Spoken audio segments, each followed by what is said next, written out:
Director Harish Shankar కు sweet warning ఇచ్చారు hero Raviteja. నీదిష్టే తగిలేలా ఉంది అని దర్శకుడి పోస్ట్ కు ఫన్నీ రిప్లై ఇచ్చారు. ఇది ప్రస్తుతం నెట్టింట అందరి దృష్టిని ఆకర్షిస్తోంది. ఈ ఇద్దరి కాంబినేషన్ లో తెరకెక్కుతున్న తాజా చిత్రం మిస్టర్ బచ్చన్. ఈ చిత్రీకరణలో భాగంగా తీసిన ఫోటోను డైరెక్టర్ హరీష్ శంకర్ ఎక్స్ లో పోస్ట్ చేశారు. రవితేజ అందులో స్టైలిష్ గా కనిపించారు. దాన్ని ఉద్దేశిస్తూ ప్రపంచంలో అందరికీ వయసొస్తుంది, అన్నయ్యకు తప్ప అని హరీష్ కామెంట్ పెట్టారు.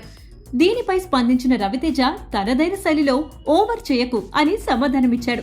ఇది వాళ్ళిద్దరి ఫ్యాన్స్ ను ఆకట్టుకుంటుంది. ఇది టైమింగ్ అంటే అంటూ అభిమానులు కామెంట్ చేస్తున్నారు. ఇదే జోష్ లో రిలీజ్ డేట్ చెప్పండని కోరుతున్నారు.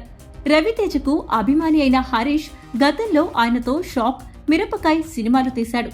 తాజా చిత్రంలో ఆదాయ పన్ను అధికారిగా కనిపించనున్నారు రవితేజ. నిజాయితీ గల ఆ ఆఫీసర్ ఓ రాజకీయ నాయకుడి ఇంటికి రైడ్ కు వెళ్లాక ఏం జరిగిందనే అంశంతో ఈ సినిమా రూపొందించినట్టు సమాచారం. ఈ మూవీతో భాగ్యశ్రీ బోర్సే హీరోయిన్ గా టాలీవుడ్ లోకి ఎంట్రీ ఇస్తున్నారు. ఇటీవల షూటింగ్ పూర్తయిన ఈ మూవీ త్వరలోనే ప్రేక్షకుల ముందుకు రానుంది. ప్రచారంలో భాగంగా కొన్ని రోజుల క్రితం విడుదల చేసిన షో రీల్స్ వీడియో సినిమాపై మరింత ఆసక్తి పెంచింది.